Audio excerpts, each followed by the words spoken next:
إنا لله وإنا إليه راجعون. waxaan ummadda Soomaaliyeed guud ahaan ugu tacsiinayaa musiibadii xanuunka badneed ee ku dhacday qarankeena oo dad badan ay ku naf waayeen dad badanna dhaawacay istaalada ay la jeefaan.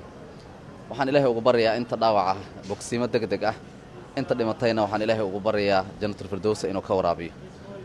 waxaan ammaan u soo jeedinayaa bahda caafimaadka iyo maaragtay howlwadeennada hay'adda Sodma oo maaragtay si hagar la'aan ah maalintii waxaan ay dhaceen ilaa hadda u taagan oo maaragtay hurdo la'aan iyo maaragtay nasiino la'aan ay ku dhacday si ay maaragtay ugu adeegaan una badbaadiyaan dadkii dhibaatada iyo musiibada ay soo gaartay.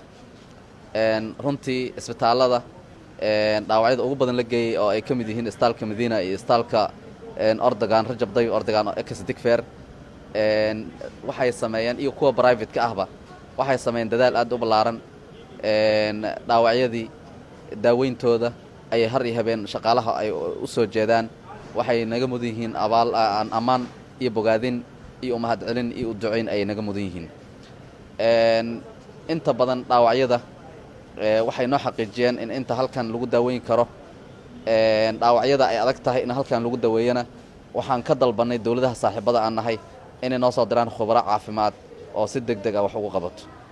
waxaan isbarbar dhignay inaan dalbanno diyaarado lagu qaado iyo in aan dalbanno khubaro halkan ku daweyso. waxaa noo soo baxday inay sahlan tahay ayna degdeg badan tahay in khubaro naloo soo diro. wixii naga maqan oo dhakhaatiirteenna ku adagna khubaro caafimaad oo degdeg ah ayaa naloo soo diri doonaa. wax walbana maaragtay halkan ayaa lagu xalin doonaa hadduu Ilaahay yiraahdo. dhakhaatiirteenna iyo kalkaaliyaasheenna iyo maamulayaasheena istaalka iyo maamulayaasha hay'adda Sodma iyo bahda caafimaadka guud ahaan ayaan u mahad celinayaa ajri xasanaad Allah ka siiyo. waxaan halkan rabaa inaan ka cadeeyo propagandada laga fidinayo isbitaalada qaar ee la leeyahay maaragtay dhiigi in ay maaragtay la bixiyo dadkii Soomaaliyeed ee u soo gurmanayay walaalahood dhiigi in u shubaan ayaa lacag lagu xiriyaa la leeyahay. waxaan rabaa inaan cadeeyo warkaasi inuu been yahay. dhammaan istaaladii aan la xiriirayna ay xaqiijiyeen warkaas inuusan jirin. amar buuxo ayaana ka soo saarnay in maxay ahayd si free ah loo daaweeyo dhaawacyadii musiibadaasi wax ku noqday iska badaa in qof dhiig shubay lacag laga qaade. dhammaantoodna maaragtay way iga ballan qaadeen. waxaan rajaynayaa insha Allah tacaala wararka noocaas oo la baahinayana in sal iraad uusan lahayn ayaan rajaynayaa. waxaa sidoo kale aan rabaa in halkan fariin aan ugu diro dhalinyarta Soomaaliyeed ee la qalday maaragtay fikir xaq jir ah lagu shubay ayaan rabaa inaan laba fariimood halkan ugu diro. waxaan leeyahay walaalaheenow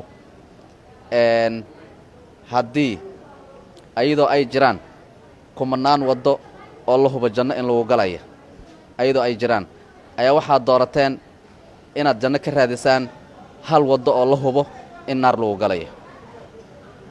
runtii waa hubaal in naar lagu galaya qaraxii Shaamow ka soo bilow kii harkaha isaamaha kii Zobe 14 October kii Zobe 29 October iyo qaraxyo kale tiro badan hooyooyinkii nadaafadda ka shaqeynayay markii la isku soo dardaro waxa soo dhan oo ah in la laayo caruur haween arday macallimiin in la laayo ah ayaad janno ka raadiseen waana halka waddo oo la hubo in naar lagu galayo.